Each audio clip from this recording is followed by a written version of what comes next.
오늘이 세월호 참사 7주기입니다. 잠시 후 이슈에서 박래군 4.16 운영위원장과 우리가 오늘을 기억해야 하는 이유 들어보겠습니다. 4.7 재보궐선거의 결과는 어느 때보다 민심을 또렷하게 보여줬습니다.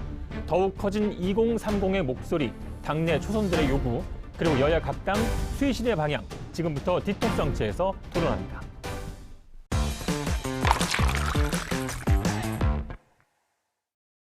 네, 더불어민주당 김종민 의원, 국민의힘 황보승 의원 두 분 모셨습니다. 안녕하세요. 안녕하세요. 안녕하십니까. 네.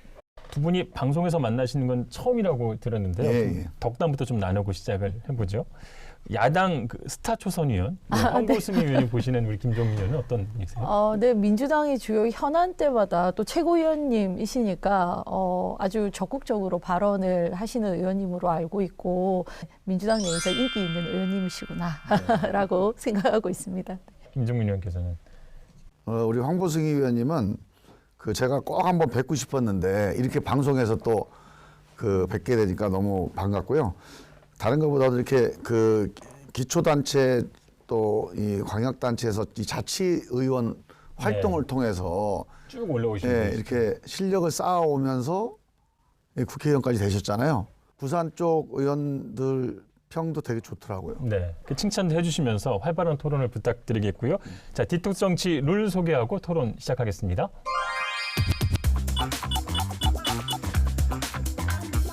자, 4.7 재보궐선거의 스윙 보터는 2030이었습니다. 이번 선거를 통해서 확인한 2030 세대, 정치적으로 어떤 좀 특징이 있다고 분석하고 계신가요? 지금 저희도 결과를 보고 깜짝 놀랐습니다. 오세훈 후보 같은 경우는 20대 남성에게 72.5%를 얻으셨고요. 근데 이제 20대, 30대들은 산업화 민주화를 직접적으로 겪지 않은 세대이기 때문에 이념에 대해서는 별로 관심이 없고 직접적으로 이제 본인들의 어떤 삶에 이익이 되느냐, 그렇지 않느냐, 이런 거. 그리고 공정과 불공정 문제에 굉장히 예민한 어떤 세대지 않나. 그것이 투표에서 표심으로 나타났다. 이렇게 생각하고 있습니다. 네. 예, 저도 약간 비슷하긴 한데 조금 이제 달리 표현을 해보면 2030 그러면 전통적으로 민주당은 우리 편이다 이렇게 이제 착각을 해왔죠 그동안에. 이번에 이제 엄청나게 이제 정신을 차리게 된 건데 여기는 우리 편이다 또는 진보적이다 이런 생각 다 잊어버리고 늘 2030 세대와 소통하면서 그들과 민주적인 관계를 맺지 않으면 항상 버림받고 떠나간다. 그래서 2030 세대가 정치적으로 되게 현명한 것 같아요. 예. 잠깐 한 번만 더 돌아보면 이제 민주적인 관계를 계속 맺기 위해서는 그런 좋은 정책이 이제 필요한데 그렇다면 지난 보선에서 어떤 정책 때문에 2030이 결국은 돌아섰다고 보시나요? 일단 저희가 주로 많이 얻어 맞았으니까 먼저 이제 반성문 비슷하게 말씀을 드리면 핵심은 저는 기회라고 봅니다. 기회. 2030이 무슨 당장 무슨 현금을 원하겠습니까? 무슨 집 한 채를 원하겠습니까? 기회를 원하는 거거든요. 공정한 기회, 열려있는 기회, 활발한 기회. 안정적이고 좋은 일자리는 점점 줄어들고 있잖아요. 이 문제에 대해서 우리가 해답을 못 내놓은 거예요. 부동산도 저는 이제 기회, 가능성 이런 면에서 이렇게 집값이 뛰니까 내 처지에선 도저히 집 불가능하다. 근데 전셋값도 뛰니까 이거 갖고 장가 갈 수 있겠냐. 그러니까 이런 이 기회가 봉쇄되고 도전이 봉쇄되는 이 사회에 대해서 누군가는 책임을 져야 된다라고 아마 이제 이 목소리를 높인 거라고 보고요. 공감하실 것 같고 덧붙일 말씀 있으실 것 같습니다. 일단 2030이 저희가 기대했던 것보다는 훨씬 많이 저희를 지지해 주셨는데 저희 당이 잘해서 좋아서 찍어주신 건 아니라고 생각합니다. 특히 의원님께서도 짚으셨지만 일자리 문제, 또 주거, 내 집 마련 문제 이게 결국은 결혼 문제와 관련이 있거든요. 그러니까 2030이 대한민국의 미래인데 우리 대한민국의 미래들이 대한민국에서 희망을 가질 수 없는 상황에 지금 처한 겁니다. 더군다나 청년 일자리 문제에 대해서도 별로 목소리를 내지 않으셨어요. 걱정은 많이 하셨는데 실질적인 대책을 못 내놓으신 거죠. 주거 문제는 부동산 정책을 25번이나 내셨는데 결국 집값 잡지 못했고 천정부지로 뛰어올랐고 청년들 입장에서는 기회가 박탈이 됐는데 있는데 이거에 대한 책임을 누구한테 묻겠습니까? 물론 뭐 여야가 협치해서 해결해 나가야 될 문제지만 1차적으로 집권 여당의 그런 어떤 무능한 정책 실패에 대해서 회초리를 든 것이라고 저희는 보는 것이죠. 이제 회초리를 이제 더 많이 맞은 쪽은 여당이니까요. 저는 개인적으로 좀 여쭤본다면, 그러니까 주변에 민주당을 지지했던 분들이 이제 선거 끝나고 하시는 말씀 중에 돌아봤을 때 조금 문제가 좀 있었던 장관분들 같은 경우에 제일 중요한 게 인사와 정책이니까 좀 제동을 걸어줬으면 어땠을까? 조금 임대차 3법을 얘기하셨지만 몇 가지 정책에 대해서 요걸 좀 밀고 나갈 때 조금 더 국민의 의견을 좀 들어줬으면 어땠을까라는 그런 후회를 하시는 분 좀 계시더라고요. 저는 뭐 대표적인 게 부동산 문제죠. 이제 부동산 문제는 이런 측면이 있습니다. 이 개별적으로 이렇게 뭐 세제라든가 아니면 대출 규제라든가 아니면 임대차 3법이라든가 이게 개별적으로는 저는 당연히 민주당의 주장이 국민의힘 주장보다 서민들을 위하는 길이라고 봐요. 근데 이제 국민의힘의 주장 보면 이거는 임대인들한테 부담이 되고 시장 경제를 흐트러뜨리고 하면서 결국은 임차인의 권리 신장이 제한되는 쪽으로 자꾸 주장을 하니까 이거 대화했다가는 결국은 또 우리가 개혁 못 하겠구나 하고 겁나가지고 그냥 빨리 해버린 거거든요. 근데 그런 과정에서 실제로는 뭐 임대차 3법도 이제 부작용에 대해서 저는 조금 더 근본적으로 선택을 했어야 된다고 봅니다. 우리 방향이 옳습니다. 국민의힘보다 우리 믿어주십시오. 계속 이렇게 국민의힘하고 우리만 비교했지 실제로 우리 현장에 있는 국민들은 그거 중요하지 않거든요. 당장 이렇게 폭등하는 거에 대해서 이 원인이 뭐고 어떻게 대처할래? 이 대답이 없으면 들어줘야 돼 가서. 네. 이게 책임 정치인데 이 점에서 우리가 좀 안이했어요. 그래서 저는 정책이 논리적으로 오를 수 있지만 현장에서 달라지는 거에 대해서 우리는 끊임없이 정말 두려운 마음으로 현장과 함께하고 소통하고 했어야 되는데 그 점에서 저는 좀 안이했다. 죄송하다 이런 말씀. 결국은 이제 일자리와 이제 주거 문제가 핵심이고 이런 부분 많은 분들이 이제 공감하시는 건데 정책의 어떤 전환이랄까 이런 부분을 지금 고려하고 있는 것 같아요. 어느 부분까지 좀 가능하다고 보십니까? 우리가 뭐 정치인들이 나서서 제가 일자리를 만들겠습니다 또는 경제를 살리겠습니다 말은 하지만 실제로 정치가 경제를 살린 적은 없습니다. 실제로 많은 경제 주체들이 열심히 일하고 땀 흘려 일하고 그 복합적인 여러 가지 이 땀과 그 눈물들이 모아져서 오랜 세월을 거쳐서 경제가 살아나는 거거든요. 그럼 정치할 일이 뭐냐 이게 되게 중요하거든요. 예.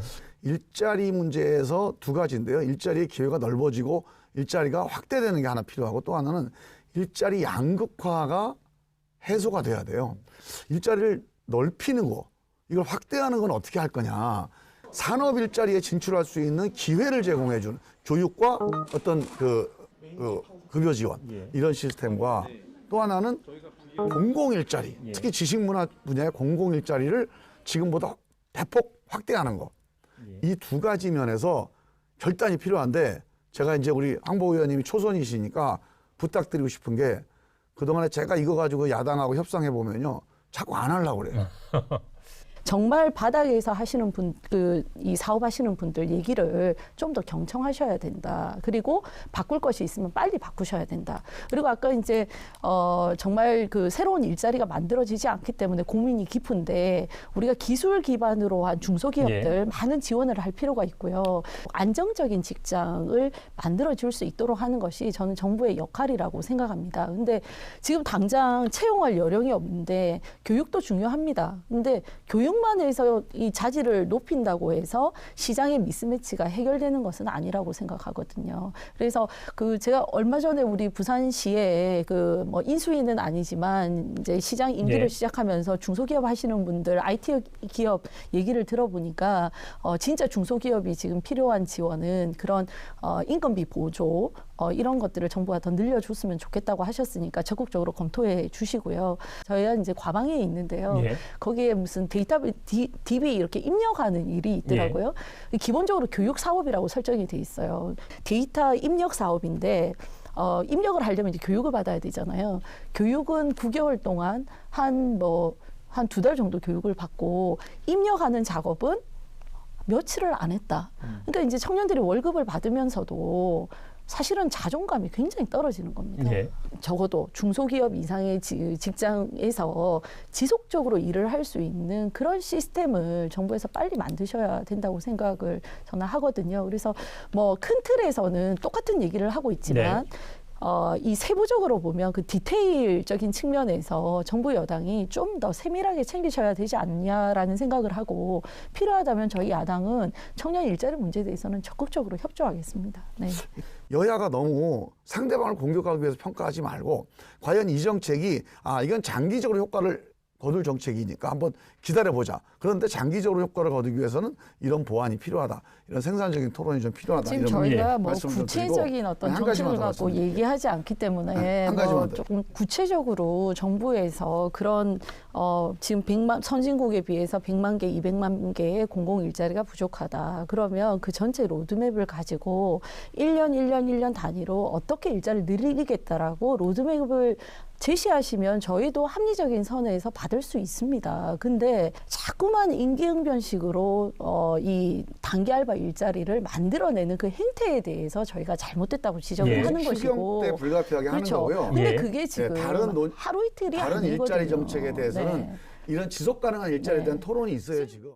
당내 얘기 좀 해보도록 하죠. 그 여의 젊은 초선 의원들도 이제 전면에 이제 등장했습니다. 민주당 초선 의원들은 반성문을 썼고요. 또 재선 모임도 있었고 삼선 모임도 있었고요. 또 국민의힘 초선 의원들도 당 혁신에 좀 목소리를 높이고 있습니다.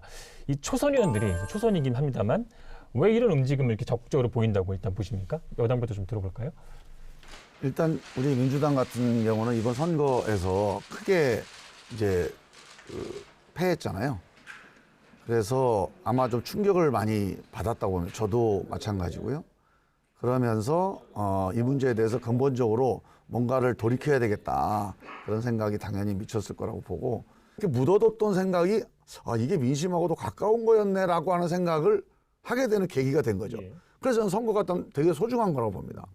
내 마음속에 정리되지 않았던 생각을 선거를 통해서 민심을 확인함으로 해서 조금 더 분명하게 정리하고 좀 바로잡을 수 있는 그런 기회가 됐다. 우리가 그동안에 약간 묻어뒀거나 아니면 뒤로 밀어놨던 이런 생각들을 한번 다시 들춰내서 한번 좀 우리가 대면하는 예. 정면으로 한번 부딪혀보는 그런 기회가 될 것 같아요.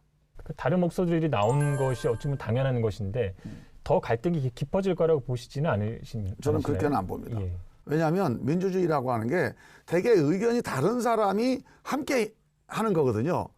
저는 우리 민주당 내에서 약간 차이는 있다고 봅니다. 예. 개별적인 사안들을 보는 시각은 차이가 있지만 저 사람의 마음속에 무슨 생각이 있었구나 하는 걸 알게 되고 그런 정도에서 이해를 하게 되면 최종 결론은 내 의견대로 안 나도 저는 같이 갈 수 있다고 봐요. 예.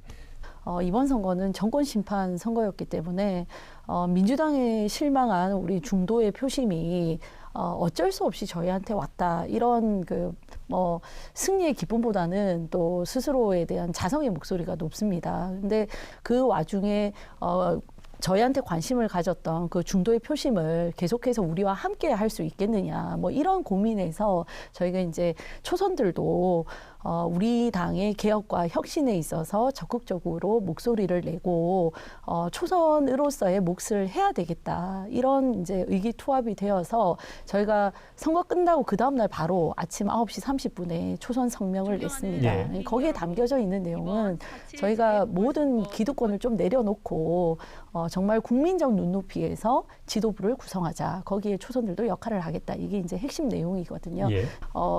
중진들과 저희가 힘을 합쳐서 보다 나은 어떤 당 지도부를 구성할 수 있을 거라고 생각하고 그것이 결국은 국민의 눈높이를 맞추는 과정이라고 그렇게 생각하고 있습니다. 그러니까 서로의 각자의 당 얘기니까 좀 긍정적으로 생각하는 게 인정할 수 있는데 상대방 당의 어떤 선거 이후에 그 당내의 여러 가지 의견들이 나오는 부분 또 초선들이 목소리 크게 내는 부분에 대해서 어떻게 평가하시는지 굉장히 궁금하거든요. 국민의힘에서 이게 혹시라도 선거 승리 때문에 자만하지 않을까 이런 우려들을 스스로 하고 있잖아요. 그거는 상당히 저는 바람직하다고 보고요. 어느 한 정당이 크게 많이 지게 되면 이긴 정당도 겁이 나요, 사실은. 우리도 언제 또 저렇게 될 네. 수도 있겠다. 그래서 양 당이 지금 다 약간 겁이 나 있는 상태입니다. 그래서 난 되게 바람직하다고 봐요. 근데 이제 이 정도 겁났다가 다시 또 원상복구되는 게 또 쉬워요. 정치를 하는 한 사람의 그런 실존적인 고민. 과연 정치 이렇게 하는 게 맞나? 이 고민을 한번 할 수 있는 기회입니다. 이 정치가 이렇게 양극화되어 있는 거, 이 정치, 이런 양극화 정치가 과연 맞는 거냐? 이게 과연 국민들한테 보답하는 거냐? 저는 이 문제에 대한 근본적인 고민을 해야 된다. 이 양극화는 왜 이렇게 양극화되어 있냐면 서로 막 승자독식이니까 우리가 잡으면, 우리가 이기면 뭔가 꿈을 펼칠 수 있다. 그러니까 끝까지 하여간 선거에서 이기려고 하는 거거든요. 그 국가의 방향을 결정해서 권력을 잡는데, 권력은 잡는데 그 다음에 방향 결정하는 건 안 해요. 그건 관료들한테 맡깁니다. 그리고 또 우리 정치는 뭐하냐? 다음 권력을 잡기 위한 선거 준비를 열심히 하는 거예요. 저는 선거에서 이기는 것도 정치인들이 해야 될 일이지만 근본적으로 국가의 방향에 대해서 저쪽하고 우리 쪽하고 합의해서 국민들한테 안심할 방향을 제시해 주자. 이런 큰 뜻을 한번 품어보는 그런 기회가 됐으면 좋겠다. 상대당에 대한 이제 평가를 부탁드렸는데 정치인으로서도 실존적인 고민을 지금 풀어주셨는데요. 황 의원님께서 보시기에는 지금 민주당 내 이런 움직임들에 대해서 어떤 생각 갖고 계세요? 아까 의원님께서도 말씀하셨듯이 우리 내부에서 문제가 있다고 생각하고 미처 말하지 못한 것들이 민심하고 닿아 있었네. 그래서 이 기회에 우리가 좀 얘기를 해야 되지 않을까 이런 이제 자성을 하셨다는 거잖아요. 그것도 뭐 지금 초선 의원님들 하시는 거에 대해서 네. 또 아주 좀 강하게 비판하시는 당원들이 많으시다 보니까 부담을 느끼시는 것 같더라고요. 근데 뭐 저희는 사실 한번 망해본 정당, 여러 번 망해본 정당이지 않습니까? 그래서 그런 내부의 어떤 비판적인 목소리나 이런 거에 대해서 보다 귀를 기울여야 된다. 결국은 집권 여당이 잘 되고 대통령께서도 잘 하셔야 대한민국이 사는 거 아니겠습니까? 대한민국 국민을 위해서 우리 정치하는 거 아닙니까? 그래서 뭐 꼭 이 정당이라는 것이 결국은 집권을 해야 의미가 있는 것이기는 하지만 집권의 목표를 둘 것이 아니라 좀 더 국민의 눈높이에 맞추기 위해서 여든 야든 국민들의 말씀을 듣고 잘못된 것들이 있으면 빨리빨리 수정해 나가면서 협치하는 모습을 보이는 것이 앞으로 우리의 당면한 숙제라고 생각합니다. 예. 이제 뭐 여야 가리지 않고 선거 끝나면 항상 나온 얘기지만 쇄신 또 혁신의 필요성을 많이 느끼고 있는 것 같고요. 특히 초선들의 어떤 목소리가 개혁의 어떤 바람이 되고 또 구심점이 되는 것 같습니다. 이런 부분들이 계속 지속이 되려면 정치로 어떤 토대가 좀 마련돼야 될 거라고 좀 생각을 하시나요? 평소 뭐 생각하셨던 것도 좋고요. 구체적인 아이디어도 좋습니다. 저는 이 토론을 또 현장과의 소통을 좀 더 치열하게 해야 된다고 봅니다. 또 우리 의원들은 대표로서 현장 가서도 들어봐야 돼요. 부동산 현장, 2030 현장 아니면 국민의힘 의원들 얘기들 이런 걸 들어보면서 한번 우리 생각들, 방향들 정리를 해봐야 된다고 보는데 저는 궁극적으로 이 반성과 평가를 통해서 새롭게 쇄신해 나가고 혁신해 나가는 핵심은 저는 민주성이라고 봅니다. 저는 이 문제가 결국은 문제의 핵심이지 부동산은 이렇게 해야 된다, 검찰개혁은 이렇게 해야 된다, 뭐 여야가 이게 정답이다. 이 정답 싸움을 해서는 저는 곤란하다. 예. 저는 그런 생각을 좀 더 구체적인 질문 드리면 이제 2030들이 선거에서 스윙보터로 이제 확인이 됐는데 2030과 접촉면이 넓은 게 초선 의원들 분들이니까 뭐 좀 진영을 좀 갈등 극복하고 여야 또 협치가 가능한 부분이 있는가? 그래서 여야 초선들 간의 어떤 교류랄까? 뭐 물론 지금도 이제 포럼을 통해서 하고 계시지만 그런 것들이 얼마나 현실성이 있는가를 좀 여쭤보고 싶습니다. 네. 국민적 눈높이에 우리가 얼마나 맞출 수 있느냐. 또 어떻게 맞출 것이냐, 어떻게 소통할 것이냐. 특히 이제 2030 세대가 저희 당으로서는 사실은 뭐 불모지, 난공불락의 어떤 세대였는데 이번에 저희에게 기회를 주셨기 때문에 저희는 그 2030들의 미래 고민을 어떻게 해소할 수 있을지 많은 정책으로 보답을 하고 싶고요. 그와 관련해서 청년 정치혁신 패키지 3법이라는 걸 발의를 했습니다. 실제 이제 그 정치를 꿈꾸는 청년들이 당에 들어와서 뭐 저희 당뿐만 아니라 민주당도 마찬가지고 당에 들어가서 교육을 통해서 훈련을 통해서 성장할 수 있도록 또 그 과정에 좋은 정책을 내놓을 수 있도록 이렇게 활동할 수 있는 플랫폼을 우리가 만들어줘야 된다. 그러기 위해서는 자율권을 가져야 된다. 그래서 우리 정당 보조금의 5% 이내를 청년 정치 발전 기금으로 해서 청년당에 아예 주자. 저희 당 같은 경우는 그 예산이 5%로 잡으면 한 10억 정도 되더라고요. 네. 그 법안 발의를 해놨고 그걸 좀 더 낮춰서 저 만 19세 지방의회에 출마할 수 있도록 피선거권을 가질 수 있도록 하는 법안도 발의를 해놓은 상태고요. 그리고 또 하나는 이제 지방의회에 출마를 할 때 청년들에게 기본적으로 몇 프로 공천권을 주자 하는 것도 발의를 해놨는데 이건 뭐 저희 그 청년당을 살리기 위해서 저희 당만 해서는 법안 통과가 안 되고 여야 협치해야 될 부분이기 때문에 그쪽에서는 이제 그 민주당에서는 장경태 의원님이 예. 또 청년 문제에 대해서 주도적으로 하고 계셔서 저희가 향후에 의논해 가면서 같이 이제 청년들에게 양당이 또 뭐 저희뿐만 아니라 또 정의당도 뭐 다른 정당들도 예. 청년들에게 기회를 주고 청년들에게 미래를 주는 그런 정치의 모습을 보여야 된다 이렇게 생각하고 있습니다. 네. 지금 말씀하신 거는 저희 민주당하고 내용이 거의 예. 똑같은 내용입니다. 우리 민주당에서 이걸 당원에 지금 규정을 해서 저희도 청년민주당을 만들고 예. 완전히 자율적인 인사권과 조직권 그리고 그 예산권을 부여하자. 그래서 당원에는 규정을 했는데 지금 이제 황보 의원님은 이거는 이제 입법으로 하자는 거예요. 근데 이거는 이제 법으로는 우리가 추진을 안 하고 있지만 실제로 당의 법인 당원으로는 이제 예. 규정을 해서 추진하려고 그래요. 그리고 나머지 지금 말씀하신 이제 그 여러 가지 입법 사안들은 전 충분히 예. 함께 입법을 해서 청년들에게 새로운 기회, 새로운 정치 참여의 기회를 주자. 그건 충분히 저 논의할 수 있다고. 예. 뭐 이번 보선 결과를 떠나서 저희가 이 청년 문제, 청년 일자리 주거 문제 더 깊게 고민하는 계기가 됐고 또 정치인으로서 실존적인 또 고민도 많이 하게 된 그런 뭐 결과라면 좋은 뭐 결과라 볼 수 있을 것 같고요. 오늘 뭐 뜨거운 토론 고생 많으셨고 저희가 한 주간 쌓인 정치 독소를 빼기 위해서 디톡스 주스 준비했습니다. 건강한 프로그램이네요. 예. 함께 드시면서 마무리하겠습니다. 아, 이거 진짜 먹는 거예요? 예, 예. 네. 지난번에 안 준 거. 자, 수고했습니다. 네, 아, 네. 감사합니다. 예. 감사합니다.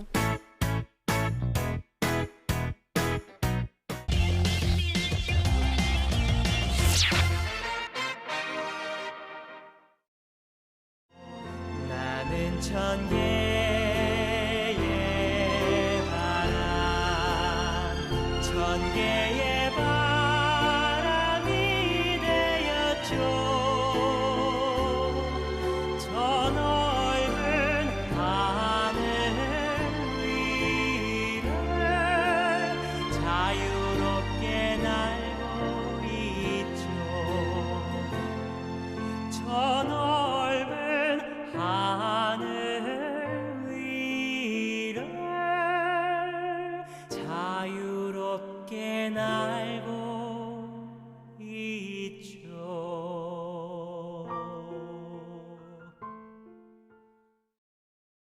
세월호 7주기입니다. 여전히 그날을 기억하고 보다 안전한 사회 만들기를 염원하는 시민사회를 대표해서 모셨습니다.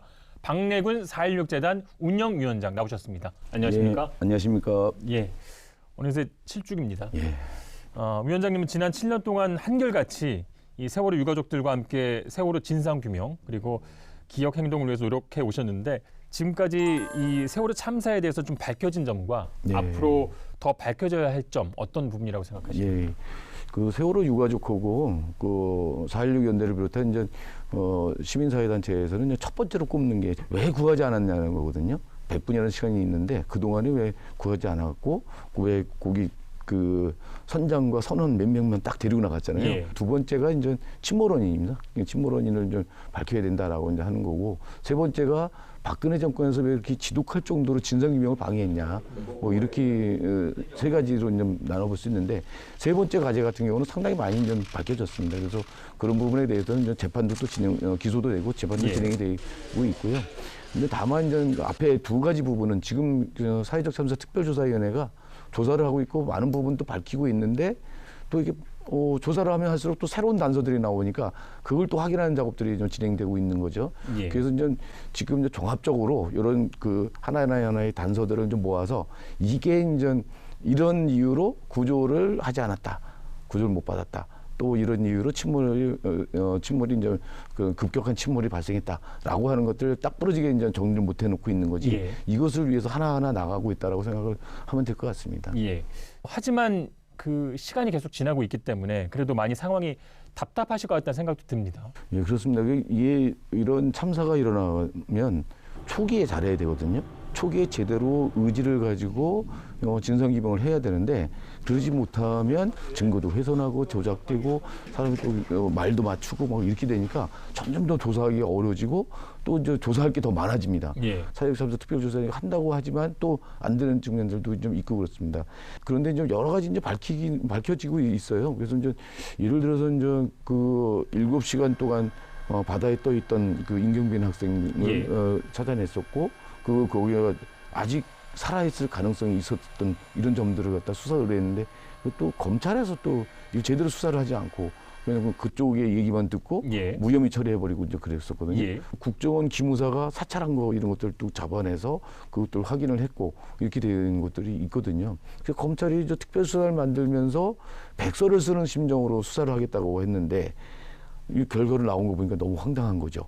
17건 중에 2건만 불구속 기소시키고 또 그중에 이제 특검으로 넘길 거와 재배당할 건 빼고 그러면 실제로 이제는 13건에 대해서 무혐의 처리하거나 증거 불충분 예. 이렇게 해버렸으니까 사회적 참사 특별조사위는 애써서 그걸 갖다 밝혀내고 이래서 이걸 수사를 했는데 이런 결과가 나오는 겁니다. 예. 참 황당하죠. 이 세월호 참사가 우리 사회를 좀 긍정적으로 변화시킨 그런 점이 있다면 뭐라고 생각하세요?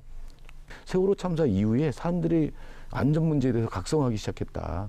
그리고 진상규명 책임자 처벌을 위해서 노력하는 그런 과정에서 보다 우리가 안전사회로 좀 나가고 있는 거예요. 그중에 대표적인 게 중대재해처벌법. 예. 이 부분이 만들어진 거죠. 구의역에서 이제 그 김군이 19살 김군이 이제 그 스크린도어 작업하다가 사망했잖아요. 그 전에도 똑같은 사고가 있었는데 언론에 몇 번 보도되고 그냥 묻혀버렸거든요. 근데 세월호 참사를 겪은 사람들은 그거 이제 거기다가 추모벽을 만들고 예. 이걸 이제 서울시를 계속 압박해서 결국 그 안전 요원들은 직고용을 하게 만들면서 그 지하철의 안전도가 되게 높아졌잖아요. 예. 그래서 저는 그 세월호 참사 이후에 상당히 많이 변해가고 있고 그래서 이제 우리 사회에 이제 생명 안전 운동이 태동되고 있다 이렇게 이제 보고 있습니다. 뭐 그런 참사를 겪고 나서 대단한 사회적 비용을 겪고 나서야 그런 제도가 만들어진다는 게 좀 개인적으로 아쉽기도 합니다만 지난해 11월 이제 생명안전기본법이 발의가 됐는데요. 아직 국회 통과가 안 되고 있습니다. 이 법이 어떤 법이고 네. 왜 필요한지 좀 설명을 부탁드리겠습니다. 거기 주요 내용들이 크게 보면 세 가지를 얘기를 할 수가 있습니다. 예. 하나는 안전권입니다. 안전에 대한 권리를 분명한 권리를 먼저 만들고 그리고 거기에 따라서 피해자의 권리를 규정하는 겁니다. 피해자는 만약에 이런 재난 참사를 당하면 어떻게 지원을 받을 수 있는지 내가 정부한테 요구할 수 있는 게 뭔지 이런 것들이 없거든요. 이런 부분들을 여기다 담는 게 첫 번째고요. 예. 두 번째는 상설적인 독립조사 기구를 만들자는 겁니다. 한 분야가 아니라 종합적으로 이렇게 해나갈 수 있는 것들을 만들자. 세 번째는 이제 안전영향 평가 제도를 도입하자는 겁니다. 우리가 정책을 만들고 법과 제도를 만들고 할 때 이게 안전에 얼마나 영향을 줄 것인지. 우리나라는 이제 이런 재난 참사나 이런 게 그냥 후진국형이거든요. 예. 그냥 부정부패까지 결합하고 후진국형인데 거기에다가 또 기후위기까지 오고 있거든요. 그래서 여태까지 경험하지 못했던 그런 안전사고들이 또 일어날 수가 있어요. 듣고 보니까 굉장히 이제 필요한 예. 법률 같은데 왜 통과가 안 되고 있는 건가요? 지금 12월 달에 이제 국회에 발의를 해놨는데 예. 아직 국회에서 이제 심의 자체가 잘 안 되고 있고요. 그래서 이제 저희가 이제 시민사회 단체들하고 또 피해자들하고 해서 이 법 제정 운동들을 또 활발하게 벌일까 그런 생각하고 있습니다. 예. 위원장님께서 계속 이렇게 피해자 유가족들과 함께하고 계신데 뭐 이번 건뿐 아니라 많은 그 부분에서 사회적 약자들과 함께하시는 걸 제가 알고 있는데요. 이유를 좀 여쭤보고 싶었습니다. 저는 이제 동병상련이라고 얘기를 해야 될 것 같은데요. 저도 이제 동생을 잃었거든요. 1988년에 이제 동생이 좀 광주 학살 책임자들 처단하자라고 하면서 분신해서 죽었어요. 이제 그러고 나서 막 수많은 유가족들을 만나게 되면서 내 아픔에서 끝나는 게 아니구나. 내 아픔이 이제 수많은 유가족들하고 연결되어 있고 또 단지 국가폭력으로 돌아가신 분들은 유가족만이 아니라 이렇게 이제 재난 참사로 당하신 분들도 그렇고 다른 고등학교에 있던 그 10개의 교실과 1개의 교무실을 갖다 그대로 옮긴 거고 그대로 이제 복원을 해놨거든요. 그래서 많은 분들이 같이 가보시면 좋을 것 같은데 그래서 이제 거기서 보면 거기 한꺼번에 250명이 사라진 그런 참극이잖아요. 그 학교 하나에서 이런 교실에 가보면 당연히 아플 수밖에 없죠. 근데 거기 가면 아이들이 꿈꿨던 것들을 우리가 발견할 수 있고 또 유가족들도 만날 수 있고 정말 거기 가서 있다 보면 정말 이 세월호 참사 지겹다라는 소리 진짜 안 나올 것 같습니다. 위원장님 인생에서 가장 중요한 사진 한 장 좀 가져와 달라고 부탁을 드렸는데요.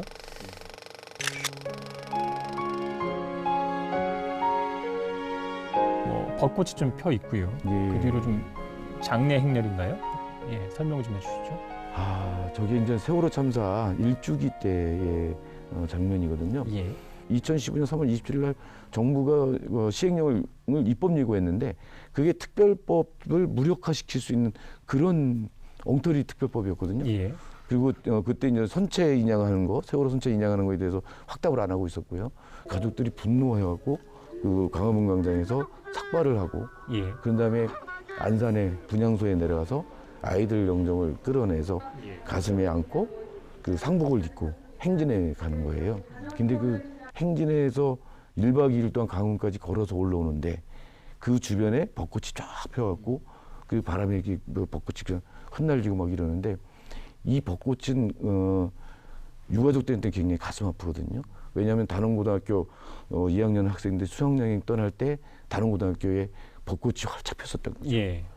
그런 그 길을 걸어오는 모습이 아주 세월호 참사 관련해서는 기억되는 장면들이 되게 굉장히 많은데 예. 그 유난히 그렇게 기억이 되는 장면입니다. 한 2월 달부터 아파오기 시작을 해요, 가족들이. 예를 들어서 이제 광주 5.18 유가족들 같은 경우는 5월 달 되면 그렇게 아프거든요. 그래갖고 뭐 그때 이제 한 연구의 조사에 따르면 그 5월 달에 그 광주에서 소주 소비량이 엄청 늘어난다고 합니다. 예. 그럴 정도 힘드니까. 근데 그런 것처럼 여기 유가족들은 꽃 피는 계절이 오면 예. 굉장히 마음 아프고 그 트라우마가 또 살아나고 막 그러죠. 예. 위원장님 그냥 말씀하신데도 눈에 좀 눈물이 맺혀가지고요. 그 가끔씩 그러시나 봐요. 아니 그죠. 이게 괜찮다가도 이제 예. 얘기하다 보면 이렇게 이제 또 예. 울컥하기도 하고 그때 예. 생각이 나기도 하고 뭐 그렇습니다. 예. 예. 가족들이 그래요. 우리가 이렇게 한다고 해갖고 죽은 아이들이 살아오는 거 아니지 않냐. 우리 아이들이 살아오는 게 아닌데 이 우리 아이들의 죽음을 헛된 죽음으로 만들고 이러지 않기 위해서 우리 엄마 아빠가 이렇게 노력했다. 그 나중에 떳떳하게 만나고 싶다 그러는 거거든요. 결국 유가족들이 이렇게 활동하면서 살아있는 사람들이 더 그 안전한 사이로 가는 거거든요. 예. 유가족들 그 비난하지 마시고 이렇게 손잡아 주시고 응원해 예. 주셨으면 좋겠습니다. 대법원으로부터 중요한 판결을 좀 받았습니다. 예. 이제 뭐 명예훼손에 대해서는 이제 파기환송심 판결을 받았지만 예. 이제 집시법 위반에 대해서는 유죄 취지 판결이 내려졌는데 많은 시민단체에서 이 판결을 또 이제 규탄을 하고 있습니다. 당사자 입장에서는 어떤 아쉽죠. 이게 그러니까 2015년 일주기 추모대회 때 그걸 주도했다는 이유로 그런 거거든요. 그때 당시 박근혜 정권이 이게 세월호 참사와 관련해서 추모 행사도 못하게 막고 그 시민들하고 같이 가서 광화문에 있는 분향소에 가서 국화꽃 한 송이 평화조로 가서 놓겠다 이런 것도 막고 그랬던 것들에 대해서 경찰의 조사를 갖고 검찰이 기소했잖아요. 그걸 그대로 법원이 인정했다고 하는 게 저는 되게 화가 나는 거죠. 당시에 그럼 어떻게 했겠냐? 그럼 추모 행사 하지 말아야 될까? 우리 기억하지 않는 행사 하지 말아야 될까? 이미 이제 헌법재판소에서 그게 이제 그 과도한 그 공권력 행사다. 차벽을 행사했고 그 캡사이신 쏘는 거 이런 것들이 과도한 공권력 행사라고 결정까지 났는데 그런 거에 대해서 대법원이 바로 잡아주지 않고 이 명예훼손 부분만 무죄 취지 파기환송한 거라서 정말 좀 화가 나죠. 뭐 오늘 좀 쭉 말씀해 주셨는데 여전히 세월호 참사에 대해서 좀 밝혀져야 할 것들이 많이 남아 있고요. 아직도 세월호냐라고 하는 분들도 있습니다. 예. 우리가 계속 세월호를 기억해야 하는 이유 마지막으로 뭐라고? 저희는요, 우리는 한때 재난참사공화국이라고까지 얘기를 했었거든요. 그 이유는 뭐냐면 이전의 참사를 너무 쉽게 잊어버리거나 지워버렸기 때문에 그렇거든요. 세월호 참사 지겹다고만 생각하지 마시고 이번 기회에 제대로 이걸 진상규명하고 책임자 처벌 좀 하면서 다시는 이런 그런 참사가 일어나지 않도록 정책도 만들고 제도도 만들고 뭐 미비한 법도 만들어내고 이렇게 좀 해야 된다. 그래야 우리 아이들이 예. 안전한 사회에서 살 수 있는 거 아니냐 이렇게 생각해 줬으면 좋겠습니다. 예, 오늘 그 맺혔던 눈물이 좀 더 빨리 더 큰 의미를 좀 찾았으면 좋겠습니다. 예. 지금까지 박내군 4.16 재단 운영위원장과 함께했습니다. 오늘 고맙습니다. 예, 고맙습니다.